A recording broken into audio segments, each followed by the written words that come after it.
Merci mingi na balandi nyonso ya Dosta TV ya émission na bino oyo bolingaka mingi elobelaka bino ba vérité plus 243. Merci mingi na bino ndenge boza ebele pona kozela émission na bino oyo. Awa bozomona toza na tribunal ya garnison ya Matete pona procès ya ndeko na biso Rossi. Lelo ezalaki épisode oyo ya ba témoin babandaki koloba oyo nini babandaki kosala. Kasi tomoni mo ba contradiction mingi vraiment wana bokolanda mo ba détail wana na kati ya nini ya mission na bino.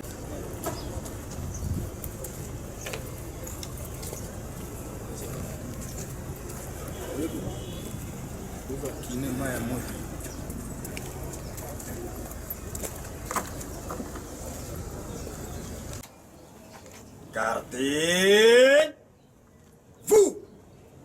Portez armée. Imani.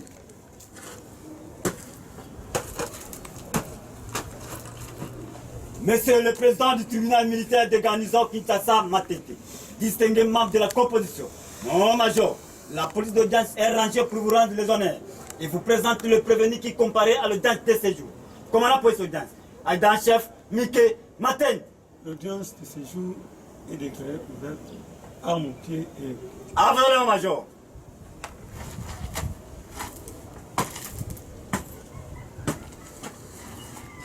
Armons. Pied.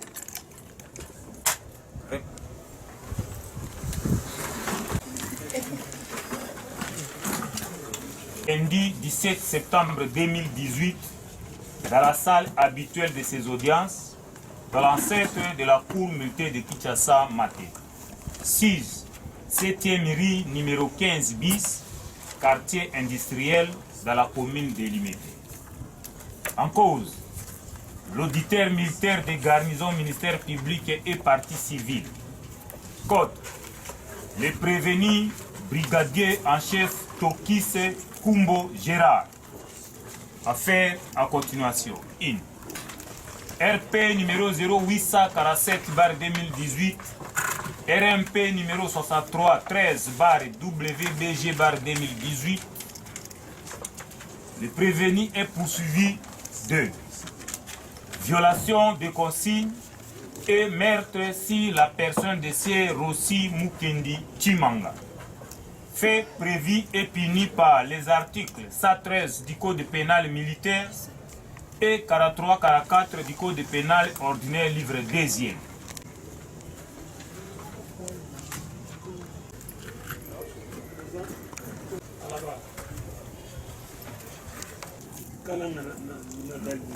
Au tribunal spécial pour le Liban, conjointement avec Maître Kanyeke Teboba, avocat au barreau de Kinshasa Matete et à la Cour pénale internationale. Conjointement avec Maître Nsassa Patrick, avocat au barreau de Kinshasa. Conjointement, Maître Clément Kangakolo, avocat au barreau de Kinshasa Gombe. Conjointement, Maître Kanoul Mbaye Georges, avocat au barreau de Kinshasa Matete. Conjointement avec Maître Jarvis Mwamba, avocat pour la Cour d'appel. Partie civile de la partie prévenue.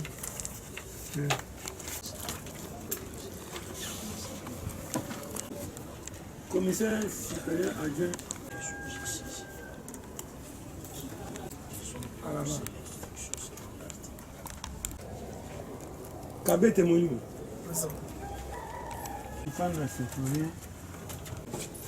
Ou à l'huissier qui va déposer les exploits, Monsieur le Président, qu'est-ce qu'on lui dit de ces témoins? Sont-ils présents? Nous avons entendu quand votre tribunal appelait les témoins Kavena, il y a le commissaire supérieur adjoint Lokeso, son ancien commandant d'unité, qui a répondu qu'elle était malade. Donc, on connaît son état de santé. Il ne faut pas que l'on vérifie davantage, il s'agit là d'un cas fortuit, Monsieur le Président.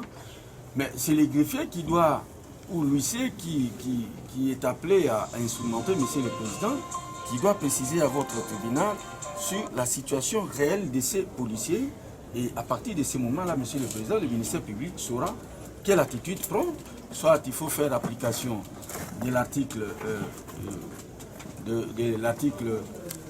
344, monsieur le 234 du Code judiciaire militaire, qui parle des témoins, monsieur le Président, ou, monsieur le Président, votre tribunal usera de l'émission d'un mandat d'amener pour faire comparaître de force les témoins, monsieur le Président. Mais au moins, monsieur le Président, que le greffier nous dise la situation des exploits que votre tribunal a pris bien soin d'envoyer à ces différents témoins. Nous avons d'envoyer des exploits vis-à-vis de ceux qui n'avaient pas comparé, monsieur le Président. À partir de ce moment-là, on constatera qu'ils n'ont pas comparé à tel exploit. L'on comprendra que votre tribunal parle d'une remise contradictoire à l'égard des témoins qui avaient comparé à cette audience-là, monsieur le Président. Mais pour le cas de Sephoria Panda et du commissaire supérieur adjoint Altilouba, monsieur le Président, il n'avait pas comparé. Nous pensons que votre tribunal fera, par le biais du greffier, diligence d'envoyer des espoirs au tribunal de... Est-ce qu'il faut... Nous vous demandons, voilà, c'est une requête, au lieu que tout le monde rentre, sauf ceux qui n'ont jamais été entendus. Tous ceux qui ont entendu, qu'ils restent ici, parce que nous avons des questions. L'audition de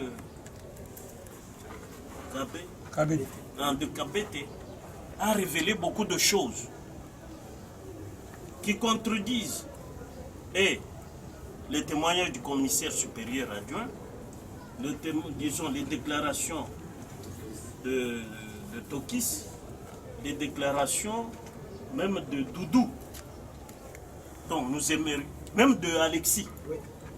C'est pour cela que nous voudrions que Alexis reste, Lokes reste, Doudou reste,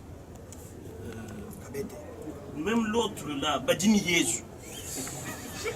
Voilà, que tout ce monde-là reste ici parce que nous avons préparé une kyrielle de questions, un chapelet de questions pour confondre les mensonges avec cette conséquence, monsieur le Président, que vous allez même requalifier.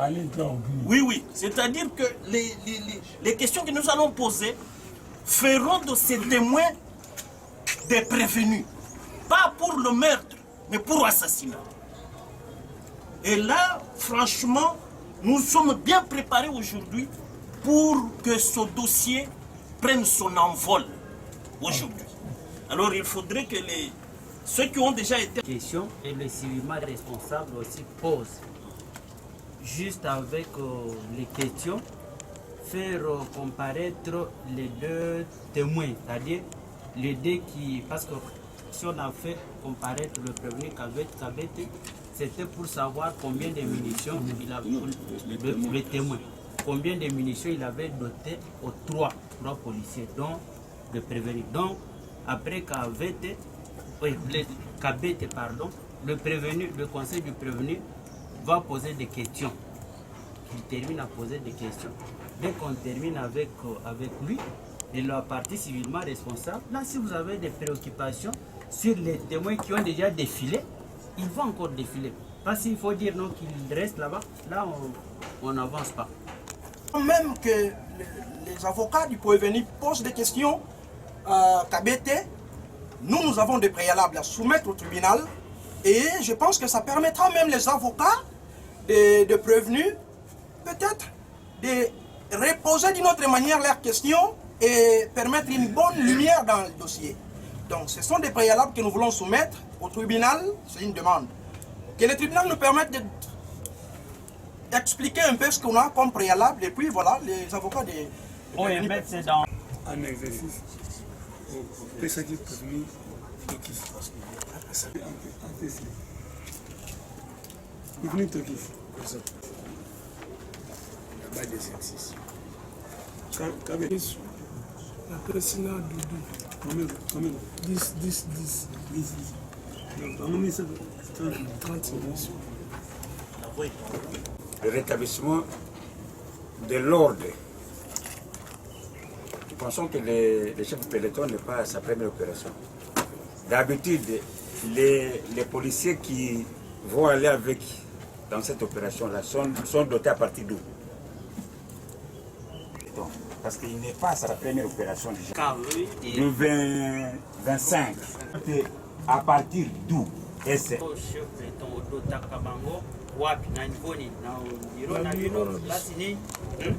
voulons reposer la même question parce que notre client a soutenu devant vous qu'ils ont été dotés non pas à partir du siège de l'escadron mobile, mais plutôt lorsqu'ils sont arrivés à Matete.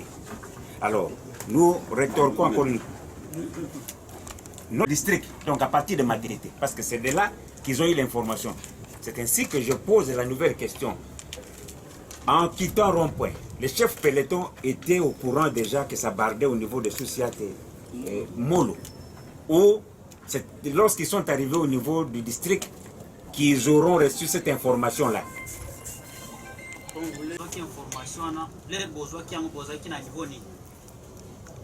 Tant que vous avez information, vous avez na district. Vous avez na nini, tout tambour, tu es na district, vous avez cette information. Vous avez déjà na district. Information.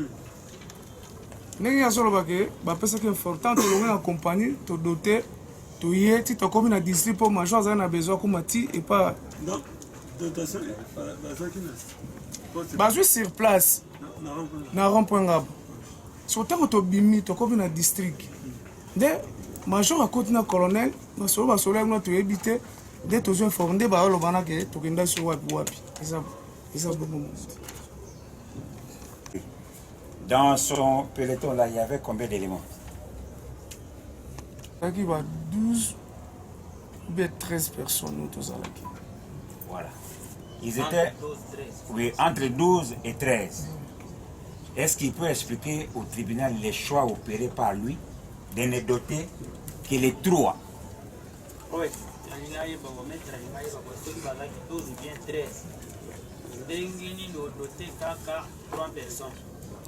Donc, prévenu, non. Ceux qui n'ont pas 3 personnes, parce que nous sommes pas d'exercice, ils ont 3 armes au Izokota. Bafawana Misato. Réponse, Kaka, c'est loin de cet enfant. Ils ont procédé. Il a procédé. Je voudrais préciser. Oui. Il a déposé que lorsque l'autre a doigté, comment ça s'appelle? Alexis a doigté, on le met dans la jeep. C'est ainsi que nous posons la question de savoir à quel moment précis ils ont pu mettre la main sur notre client. Tant que comme une opération place, dans mon œil, Tokis a tiré la jeep. Si tu es mis dans le major, mon bureau de Wanani, ce que Alexis, a joué un bon, a joué un major. Soudan a abeti.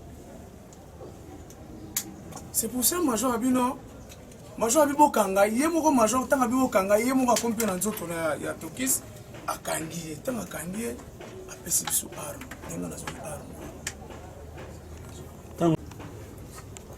Monsieur le Président, non, ici il n'est pas question de satisfait ou non. Ce sont ses réponses, ce sont mes questions. Les moments viendront où on va tirer toutes les conséquences. Monsieur le Président, les chefs peloton avaient soutenu devant vous qu'il était parmi les gens qui étaient un peu avancés par rapport à la Jeep. C'est ainsi que je pose cette question. Est-ce que notre client Tokis pouvait dépasser cet alignement-là qu'il y avait devant sans qu'aucun d'eux, surtout lui, le chef de peloton, ne puisse les repérer? B. Cela a été le donc la JIP est restée par derrière. L'équipe qui avançait avec les majors.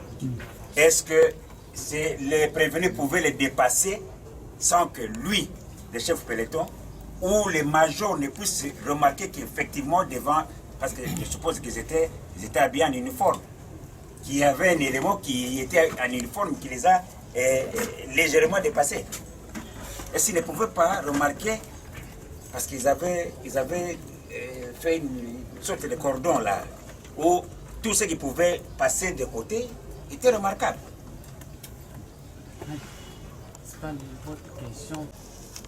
Bino, tant que comme un molo, major apprécie Lingisa avec Tokis et les autres. Votre carabo s'y veut dire. Yo na major pour ça nous bosser. Moto ezabon. Ndenge nini Tokis. Oyo batikaki na silence Jeep aleki Jeep aleki na bino sans que bino bomona ye. Akokaki koleka sans que bino bomona ye te. Ti Tokis ndenge kitaki na Jeep ezala ngai ezala major ezala belema tozalaki na bango wana même o presque bazalaki na nsima motuna eza kokita te ndenge nini ye aleki bino ti ake apose acte na ye sans que bino bomona ye te alors que alaki na tenue en uniforme soki tomona ye te parce que efe ya kobeta bagaz wana milinga wana efeke ezwaki motu nyonso ti akendaki wana tomonaki te. Monsieur le Président, allez-y. Les témoins, son nom j'oublie, Alexis a dit que lorsque la JIP est arrivée, c'est lui qui servait d'intermédiaire entre la foule et le commandant avec son équipe. Alors, je pose la question aux témoins. Quand est-ce qu'il y a eu effectivement ce lancement de gaz lacrymogène là? C'est aussitôt qu'ils sont descendus de la JIP ou après que cet intervenant-là ait échoué dans son intervention? Balamoko, ou bien juste après Alexis aye ko lobanabino. Donc Alexis a lobinde après babandi ko beta ba bombe. On a besoin de ça la Jeep. On ne peut pas quitter gaz quitter. Là Alexis a dit ko beta bangande. Major Karinda quitter ka pisi ordre ko beta ba gaz. Il faut que ko beta bagande to beta ba gaz wana yango. Gaz. Je ne te beta ba gaz to mo ke ma bange bandi pasola ba mituka batu. C'est pour ça que Major a pisi ordre ko beta ba gaz. Lorsqu'il y a les bombes, les gaz, c'est ça, bon, les gaz, Monsieur le Président, ça je ne sais pas. La fumée, c'est plus ici, ou là où, je ne sais pas comment ça, là où, l'engin va éclater. Parce que lorsqu'il dit que nous n'avons pas vu parce qu'il y avait beaucoup de fumée, donc ça a éclaté ici ou ça a éclaté un peu plus loin. Parce que si ça éclate un peu plus loin, ça va faire plus de gaz, de fumée là-bas qu'ici. Est-ce qu'il peut dire au tribunal où est-ce qu'il y avait assez de fumée pour qu'il ne voie pas? Gaz ya tabo beti, so mu pepezo ya boe, ezongaka toujours. Et kozongela na bino bozaki wana. Ata bobeti gaz ndenge ata baza musika ndeni ta bobeti gaz mpepe soke zozonga bo ezonga ti place bino za ku makasi koleka même na bango po ba bakimaka bino ne bozana ekozongela ti bino place ezongi wana. Continuons avec ces histoires, ça nous met mal à l'aise. Merci, Monsieur le Président. Monsieur le Président, nous sommes... Ce n'est pas normal, Monsieur le Président. Votre tribunal doit prendre de mesures. Même si ça fâche, Monsieur le Président, mais que l'on sache que c'est le tribunal militaire, Monsieur le Président. Combien de fois on doit revenir sur la même chose, ou la même bêtise, Monsieur le Président? C'est ça qu'on appelle la désapprobation, les désapprobations, Monsieur le Président. C'est ça, ça n'a pas au terme, Monsieur le Président. Et ça, c'est la loi. Ça, c'est la loi. Et quand on fait des choses comme ça, tout le monde rigole, Monsieur le Président. Nous ne venons pas ici pour rigoler, Monsieur le Président. C'est le travail que nous faisons. Et on attend la parole. Et c'est ici où on doit contredire, monsieur le président. C'est peut-être dans des sous-questions ou des questions qu'on va découvrir le mensonge de tel ou tel témoin, monsieur le président. C'est ça. On ne doit pas répondre pendant que l'autre partie est en train de poser des questions et on répond dans la manière négative et mensonge. Mensonge, monsieur le président. Ça veut dire quoi?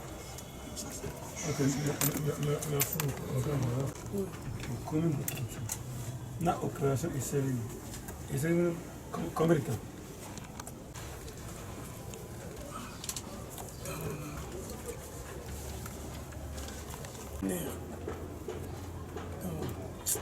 Nazo baba batanga on attendait tout ça là on a qui comment tout ça.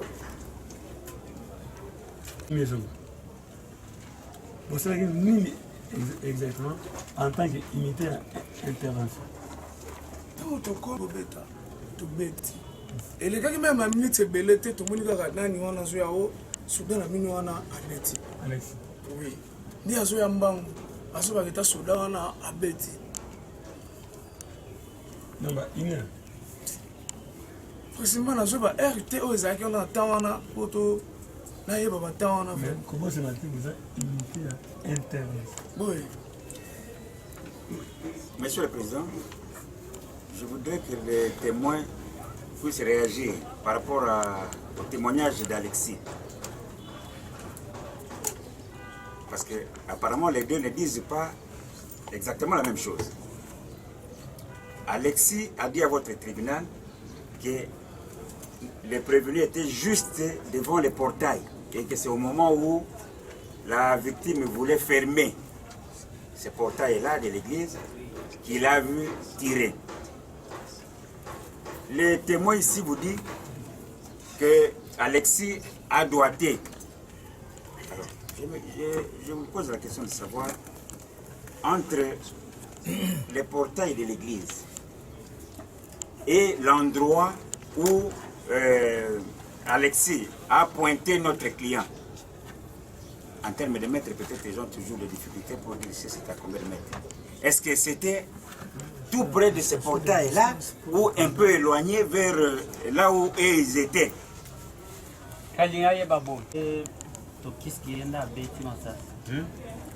Place wana porte ya église. Vous allez à peu près aux distances à combien de mètres? Marabiso. Si bakangeli tokis ndenge tozaka boye aye oyende mutu abeti tozane pe boye tokis pe ninga tozonga sima aye wana. Sinda zo place ya la kisi boye la kisi musaka. Na flango porte ya église. Ils allaient distance. Nous c'est distance. Tokisi ndenge bana onani Alexis ndenge azo ya mbangu ngamo nazo mona ndenge azo ya mbangu. Ndio moi ndenge ils allaient distance à peu près combien de mètres, c'est ça OK, c'est à peu près combien? Ils allaient exactitude, c'est quoi le à peu près au qui cause à combien de mètres? La cosa distance ni ngo pona. No exactement moi musika. Moi musique. C'est ça sa réponse maître. Oui.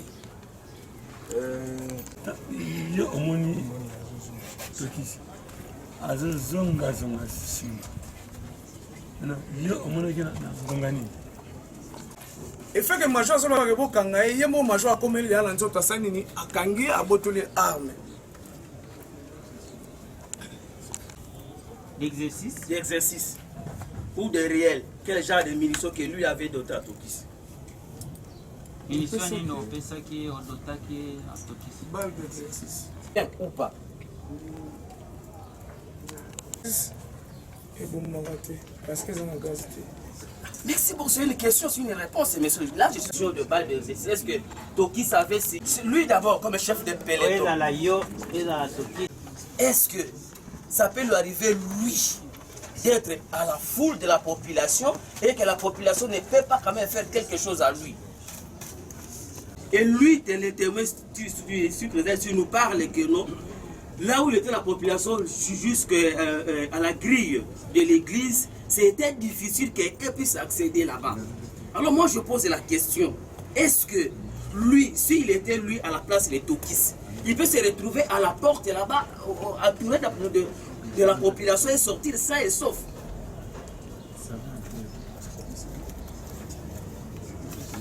Oui, c'est toujours dans cette ordre d'idée, maître. Attendu même, Ça, monsieur c'est la le Président. question que l'on peut poser. Vous dites que lui répond à la place de Tokis. Ça, c'est une question que l'on peut poser. Si... Attendez, maître, attendez. Ne croyez pas qu'on va... Quand vous dites donc si lui était Tokis, est-ce qu'il allait se retrouver à la foule? Est-ce que lui va se mettre à la place de Tokis? C'est une question que l'on peut poser à Tokis, pas poser à lui. Monsieur le Président, si le tribunal nous permet, nous voulons reformuler. C'est-à-dire, est-ce qu'un policier, oui, est-ce qu'un policier ce jour-là, en tenue, avec une arme, alors que lui-même, le témoin, a dit au tribunal qu'il y avait déjà des échafaudages, il y avait des pierres qui commençaient déjà à devenir de l'autre côté. Est-ce qu'un policier pouvait approcher jusqu'au niveau de la grille de l'église ce jour-là? C'est la question que nous pouvons poser. Est-ce qu'un policier en tenue, avec une arme, avec tout ce qu'il y avait sur le terrain, pouvait approcher la grille de l'église sans qu'il ne soit lynché comme Pierre ou ne sais pas qui? Oui, en tant que policier, en tenue na arme, na jour wana ndenge mubule bande kosala. Okoki kozo courage ya kokoma na porte église. Merci beaucoup, monsieur le Président. Peut lui arrêter et lui arracher l'arme et le chargeur. Oui, donc là, tu bien. Est-ce que civil a Kokikoya, à Kangyo, à Botolio, Mundu qui vient charger tous les deux à Botolio arme. D'ailleurs, la population a évité. Merci beaucoup. Alors, mais ce qui est vrai, c'est que et quand vous dites non, un militaire en tenue avec arme, est-ce qu'un civil peut-il lui ravir l'arme? Ça dépend. Vous pouvez tomber sur un militaire qui n'est pas fort. Vous pouvez ravir l'arme. Finir avec les questions, monsieur le Président. La première, n'est-ce pas, consiste, n'est-ce pas, à demander au témoin ici présent s'il peut confirmer encore, une fois de plus, qu'il a fait doter ce jour-là les munitions d'exercice. Maître, suivez les questions, maître. Au conseil à la République à Lingayeba, munitions, balles d'exercice. Voilà. Balles munitions, c'est en lingala ou bien en français? En français, exercice au prévenu. Est-ce que les prévenus pouvaient, n'est-ce pas, avoir par derrière lui des munitions à balles réelles? Vous pouvez avoir des balles réelles. Il y a Kouka qui cause la balle réelle. On a évité. Monsieur le Président,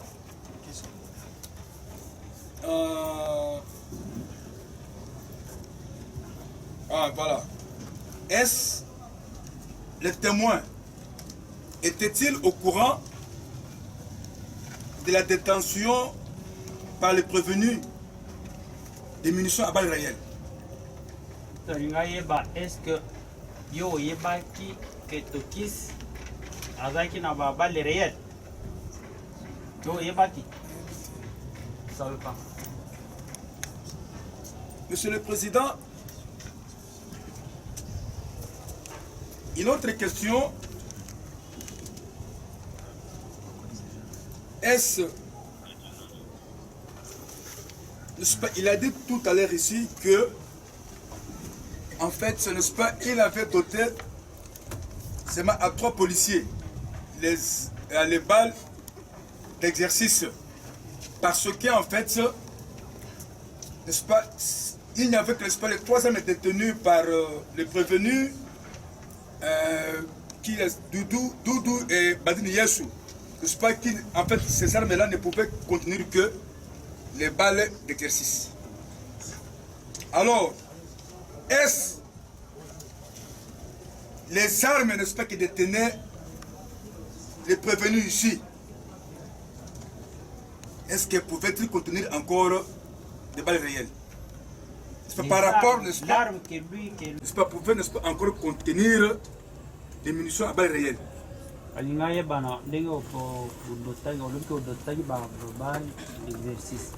siko teno na munduki azaki nango quoi qui supporter balle réelle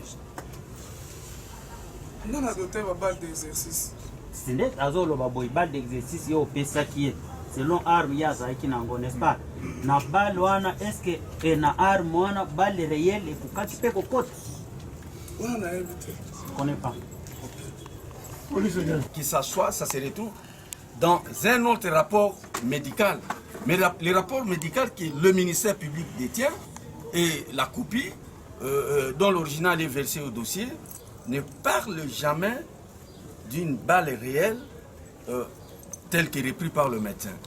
Ça ne ressort pas à moins qu'il change la question ou il retrouve un autre rapport. Mais dans les rapports que nous avons, Monsieur le Président, on ne parle jamais d'une balle réelle. arme ya azalaki nango mana évité parce que namona pas évité mais c'est pas n'a pas l'arme n'a pas l'arme et qui soki azalaki na arme mosusu te arme na munition so contrôlaki soki azali na arme mosusu oyo munition mosusu wana évité parce que biso contrôle chargé tolongoli chargé eza vide po todote.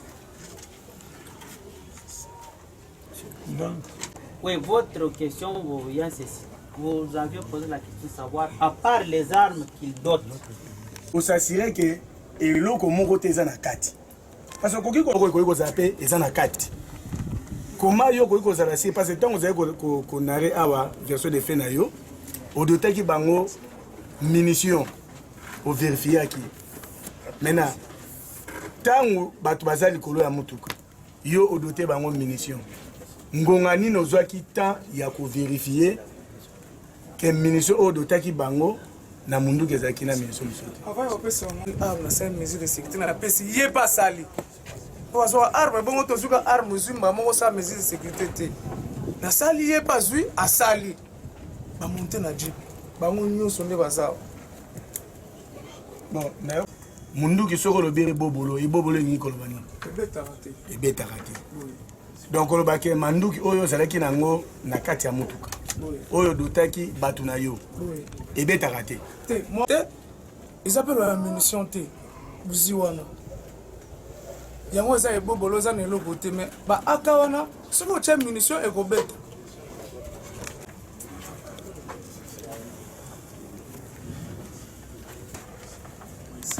Auditeur militaire, partie civile prévenu et civilement responsable. À ce stade, nous estimons que ce qui était pour la dotation, l'essentiel est. Là, on invite les témoins Alexis pour nous relater comment Tokis a été tué. Qui est l'auteur? Rossi. Comment Rossi a été tué? Qui en est l'auteur? Et qu'est-ce que lui a vu? Autrement dit, le ministère fait le récit des faits. En ce qui concerne la personne Alex, nous ramène encore la liste qui reprend. Le tribunal se permet de faire cette Alexis a été au meurtre. Parce que, Monsieur le Président, on a voulu par rapport à l'acte de meurtre. Tout à fait. Vous avez fait défiler les témoins ici et à des questions des différentes parties, Monsieur le Président, personne ne vous a dit avec précision ni exactitude qui est l'auteur du meurtre que la société déplore sur la personne de Rossi Mukindi. Seul, Monsieur le Président, Alexis Mukenge, qui vous dit dans quelles circonstances, Monsieur le Président, il s'était saisi de Tokis. En sa qualité de sous-antenne, Monsieur le Président, comme on le dit dans le jargon, c'est un non apparent. Il était dilué dans la foule. Et même Tokis ne savait pas les rôles exacts que Alexis jouait parce que c'est lui qui pouvait ramener l'information utile, en temps utile, à qui veut la consommer. C'est comme ça, Monsieur le Président, au moment où le chef plateau, le commandant escadron ou le commandant compagnie avait ordonné le lancement des gaz lacrymogènes, en ce moment-là, que Tokis a quitté le lieu idéal, où d'ailleurs il avait reçu la consigne de rester dans le véhicule pour veiller les arrières, mieux les alentours de l'endroit où se trouvait le véhicule. Il s'est détaché de cet endroit, Monsieur le Président. Le lancement de l'assaut que les commandants escadrons et même Kabete qui a déposé tout à l'heure vous dit qu'ils étaient surpris de voir les sous-antennes suivre Tokis au motif qu'il venait de tirer et il y a un manifestant qui est tombé. Monsieur le Président, votre tribunal s'apercevra aussi que Tokis était porteur d'une arme à feu avec des balles d'exercice. Monsieur le Président, si vous faites les rapprochements de l'arme qu'il détenait et la conséquence de son tir, Monsieur le Président, il n'y a pas de doute à comprendre que c'est lui qui a tiré, parce qu'il y a un témoin, comme on dit, la preuve testimoniale. Il y a une personne qui a vu comment il a tiré, comment M. Rossi est tombé. Sinon, il pouvait aussi se saisir de la personne de Doudou, de la personne de Badini Yessou, de la personne de quiconque, et même du commandant escadron lui-même qui était à tuer. Mais parce qu'il a vu et il persiste à ses déclarations que c'est Tokis du tir duquel est partie la mort de Rossi Mukindi. Voilà, Monsieur le Président, pourquoi nous avons pris Alexis Mukenge comme les témoins qui a vécu, qui a vu Tokis tirer sur Rossi. Nous avons dit. Messieurs, pourquoi vous faites ça m'énerve. Le policier Alexis Mukenge et les témoins oculaires. Alexis, au couru comme c'est un tribunal. Papa Antignon. Dans mon nom, madame, on a Toyo. Et là, on est il est exactement le 25 février 2018 dans cette monde. Malgré et pète 100 000. Oui. En date, il y a le 25 février. Silence qu'on a la silence. En date, il y a le 25 février. La Tongo. Le groupe de Zataba 9 37. Parce que ce que font qui n'a pas eu 9 à combien? À 9 37, 30 37. Le fond qui n'a pas eu à Tongo Nango. Parce que je vais titulaire en place. À Zondamba, les policiers, à Matana, terminus. Biso, il y a sous antenne, na obsénana, na beaucoup surtout qui la société na biso. De préférence. Quand il a fait combien? Il y a pas eu de caractère place. Ngai tel. Toye. Na société na biso. Policier né là. Yo ozalaki na banani na simple awa na bivo na biso tozalaki na ops na biso après ops kombo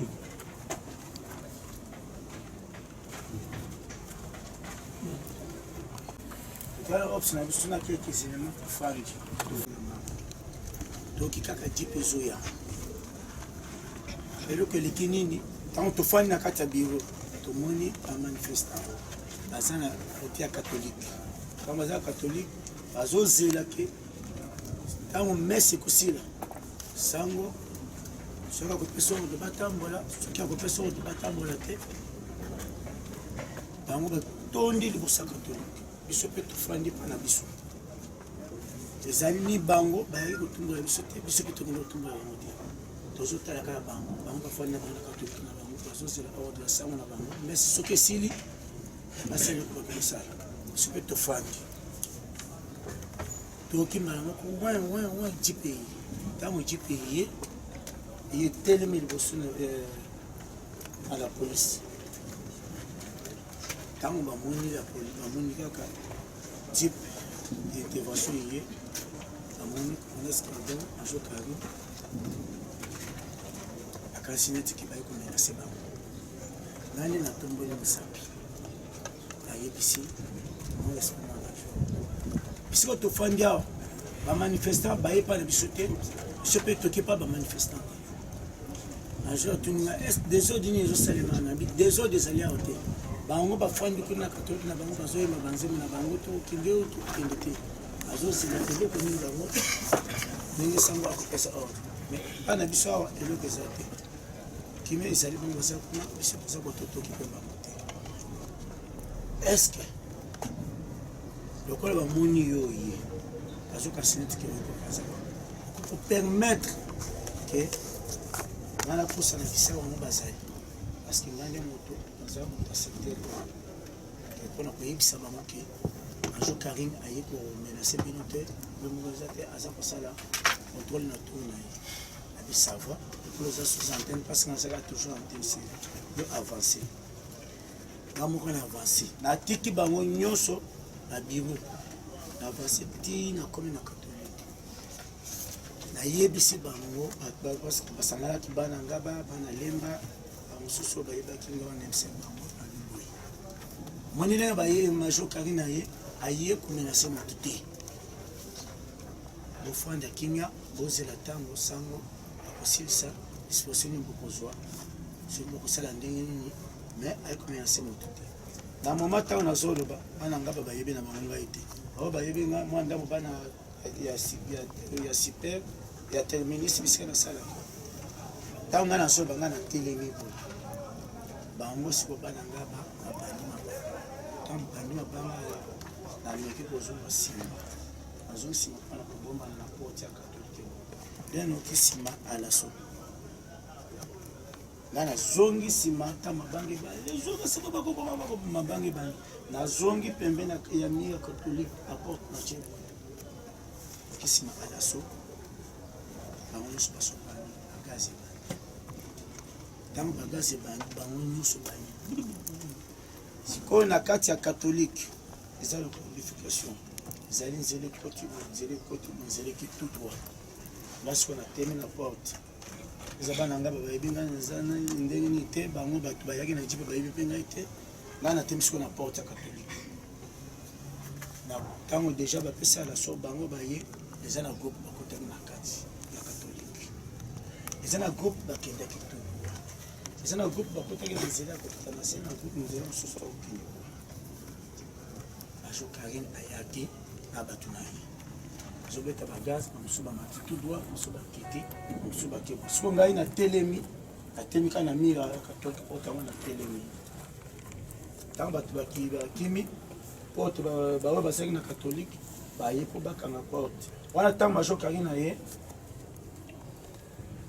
alandi baoyo baza bakimi baoyo bakimi baoyo bakoti na katolike ngai natemi kaka na porte katolike ye sikoyo azongi nsima ntango abandi koloba ye azongi nsima azongi kelke metre azongi ngai sikoyo natelemi kaka na katolike nde eloko nazosituka ngai natelemi na porte ya katolike mire porte yango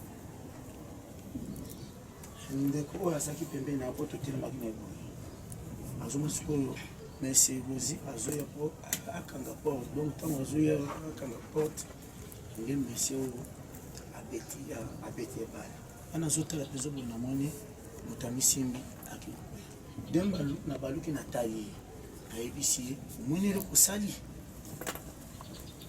ya tuninga yo nani atuni umuni eloko osali atuninga yo ozana na binaza sous antenne yo obeti moto basasi nde na moma wana azwi panike mango na récupéré ye mondoki nasimbi ye na ye na parce que biso totema bamajor kangi naza nsima na biso nde nazwi ye na arme na badoki na ye naketi nakomi bisika major karine nayebisi ye omoni mondoki oyo omoni policier na yo abomi moto soki otiki abungi wana ozwi problème ongai na kondima teke na juridiction ngai nazali naya kolobaki ngai nasalaki mosala na mate major karine ayebisi ngai soki abomi moto simba ye biso mibale na major karine tosimbi ye biso mibale ntango tozoya na ye tokomi na porte na biso ya biro soki tokotie na kati ya biro pete bakobuka biro nde major alobi totie na kati ya jip tozoya jip ezalaki na double cabine oye afungoli jip akotisi ye na kati ya jip bamonduki akani major karine ayebisi bango yo anteke sous antenne kende zonga lisusu kende kotala eta ya moto wana ezali boniboni abi azwa major ntango nga nazozonga naya kotala bato oyo bazalaki na katolike basi badeplesaki deja babengi ye badeplesaki bafai sortir me na ntango nazotuna oyo bakitini na hôpital akiti siko ntina kati hôpital oyo eza nsima oyo ya nsima katolike ye na ye natali ye ntango nakoti loko bato babenga bien te nakoti na hôpital natali aliki azalaki sote nabimi nazongi nayeti kotengamajor moto wana azali susu te moto wana azali susu te na moma na hôpital mpe abimisi ye ke bamema ye na moma tosonga major nayebisi major tala couple eza na se wana moto wana aza na se nabi tala na nini moto wana aza na se nde nazwi telefone nabengi commandant place ya ngala job nayebisi na bi biro eza na terminus okoya kosituka bakoki biro soldat ya major karine abeti moto masasi awa oyoka moyen ya koparvenir plus vite possible azwi telefone nabengi commandant commissariat wana major kati ya biso akendaki azalaki na congé ops na biso nabengi sd nde bango antenne na biso nde bango mpe babengi commandant district babengi siko ifekini na moma ntango nazobenga na moma nazokobenga bango mpe major karine azoloba na nga yo antenne yo oza agité bo pourquoi tobangabanga oganga kobengabenga mpo bato balobaki soda nanga moto abomi motambi temo major problème eza kosepose awa état ya société na biso eza malamu te parce que l'état ya moto wana bana nga bana batango bakokobuka bakotanga yo antenne otikalaki réaction ezalini c'est pourquoi nabengi bakonse na mama nga nabengaki commandant capitaine ya ngala nde na bapolisier akendaki na bango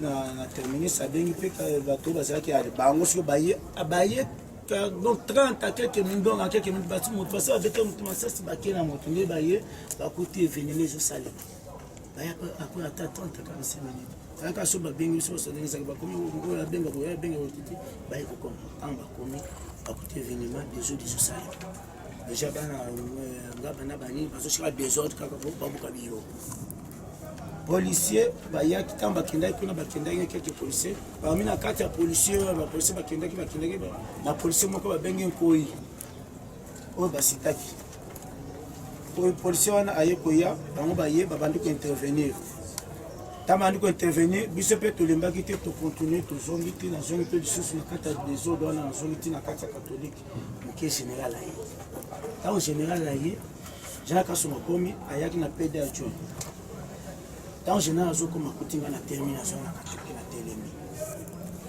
ayebisi mpe ntango major karine amoni pd na général abaluki azozonga vers sociate général ayebisi pd benga major karine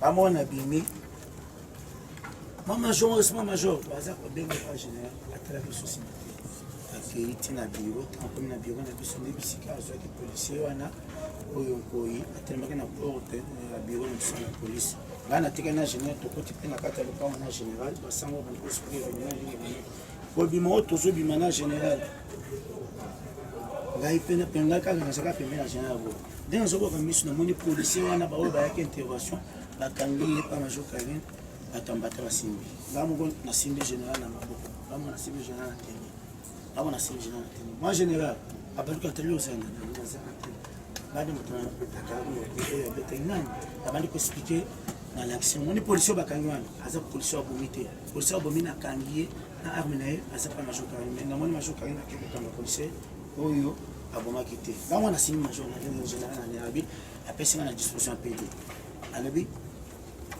yoka ye zwa nani policier oyo bakangi wana akende olakisa bisika soda wana bakangi ye soda oyo abomaki nde pd azwi policier na biso azwi na arme toketi tokomi na kati ya jip na bitala policier azwi na kati wana nde tozwi policier major karine azwi arme apesi biso nyonso lokwa des eaux de salé na ngai meme bakangaki na voir epeke bakangi biso nyonso tokemi na lokola naza kopesa biso directeur nyonso tokomi na epeke na explike kaka ndenge explike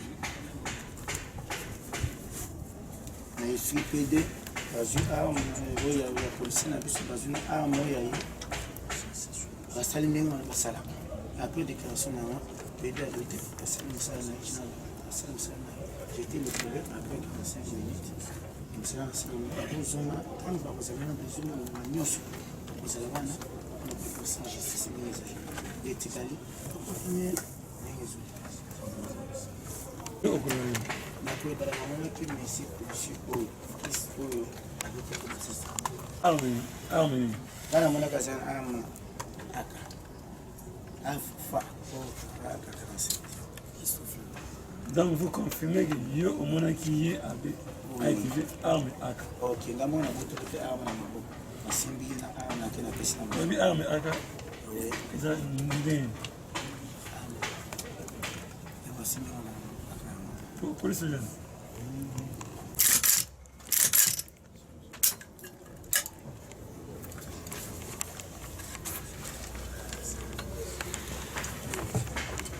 arme comme le fa tokis avec une arme oui donc vous confirmez arme ya boyinde tokis abomeli rosi ezali boye asimani moto nazwaki abetaki masasi boye nga namoni ka bale moko parce que ntango azobete na bale ebeti nga natelemi na yebo ntango namoni bale ebeti nga namoni kaka tika na nsima namoni azokende na bale parce que nga naza kota na kati ya bamandisa basala ntango deja namoni tikwa ye atemi mpona abeti bale amoni asimbi nde na baluki natali nga moko na yebisi amoni ebosali effectif ya ninga mwana moni atangi ya beti bat ya boy nai kota katoli boza mwana ya koloni aussi azo ya ati boza tapa à peu près 3 mètres ngana temeka na porte na kosimba kamera ya tenu kama manifestant ya Jerusalem ba beba azalaki na kati ya lopango ya église to na kati ya église penza ya catholique na kati ya église na kati ya lopango église tant to geste nini ye aussi asalaki mpona indisposé bango taki na catholique eza na bao bakendaki tubo eza na bao bakendaki boye bao bakotaki boye ntango bagazi ezobeta bamanifesta na ntango bazotya bamakelele bazotya mais eloko nga namoni kaka ndenge ye abeti bali ya koyebona bamanifesta mokusu koloba ndenge basalaka biloko na bango basalaka wana mais mpona ye na confirme nini ezali koleka na kati ya lopango bato bakimaki kota catholique sikoyo bazozonga lisusu na porte bazozonga donc ntango libanda te libanda te na kati ya église ya catholique batindiki porte nini ezali koleka na kati mobulu to nini bamanifestant wana eza nini na bango bango bazali kosala bamakeli na bango ndenge balandaki bapolisi kaka ndenge tolandaka so tolandi bakende ndenge basalaka eloko te biloko na bango ndenge bamanifestant basalaka aussi bango bakimi kuna balandi baoyo bakebo baoyo bake bango siko bazosonga boye eloko ndenge basalaka bango donc biso mpe kemika na kati ya bamanifestant na kati donc bango nde bakimi kote kuna sango azalaka na kati église baporte ekangami bango nyonso bakimi na kati ya paroisse so ntango bazozonga bango bamonaka biso eloko te quand le tribunal termine on donnera la parole à l'homme. Tribunal alingi ayeba acte nini to geste nini to liloba nini aussi on a 4 novembre alobaki to asalaki mpona indisposé ye abete bayebani te ye azalaki na bamanifestant nde bamanifestant basalaka c'est ça on suppose que ye leur aussi bayebani te okobeta moto lisasi mpona likambo nini yango tribunal alingi ayeba liloba nini geste nini acte nini aussi aposaki mpona ye abete lisasi mpona ngai namonaki eloko moko te oyo tokosala nayambika azalaki bamanifestant ndenge batongaka biso alataki nini azalaki anteni complet alati nini moko ya noir po biso tolati teno alati susu nini moko ya noir parce que gilet asimbaki na gilet azalaki na arme fa à part yo amonaki na ntango bamanifestation ezosalema ngai nakokoloka nga namonaki oyo mosala nasalaki soki obima mpona kotoma moto sexebasi kotoma me ngai nazalaki bonapa donc oyo nasala mosala yango esenaki kotala moto mosusu soki akokomona soki akomona te parce que soki temo mosusu azali ata asala bote ngai azali kosala na mosala oyo leta tindaki nga nasala ngai moko nde nazali konsakre na mosala oyo ngai nasalaki mai soki temo mosusu azalaki amonaki na ndenge mosala likambo asalamaki okoki kotémoigne mai ngai nazotémoigne oyo ngai nasalaki lokola service na ngai acte elikaki. Passez-moi l'expression, Monsieur le Président, imbroglio ou confusion sur la prévention. Eh bien, Monsieur le Président, on risque de faire des cadeaux à des gens comme ça, qui ne sont pas témoins, qui sont co-auteurs, Monsieur le Président. Et donc, nous vous sollicitons sur base de la loi que je viens de lire, c'est pas moi qui le dis, c'est la loi, que le tribunal, à partir d'aujourd'hui, fasse application de cette disposition ici. Que lorsque votre tribunal est saisi pour meurtre, et que, en rapport avec l'examen, la dynamique de l'audience ou des débats révèle qu'il n'y avait pas seulement meurtre, mais au départ, il y avait extorsion. Votre tribunal peut, en ce moment-là, aller dans le sens de sa proposition. Chercher à ce que l'on examine aussi l'extorsion. Mais ici, Monsieur le Président, la personne pour laquelle on propose à votre tribunal de faire application de cette disposition n'est pas prévenu. Il est présenté devant votre tribunal comme témoin, Monsieur le Président. On doit éviter l'amalgame entier. Mais avant qu'on en arrive là, Monsieur le Président. Témoin lundi prochain.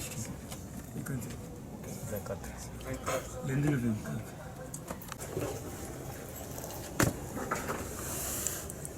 Droite. Et main. Gardez. Vous. Portez. Armée. Imami.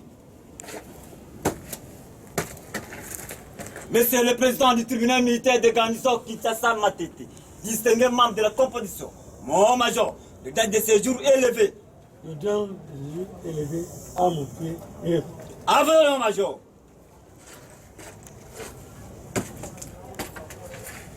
Armons, pied.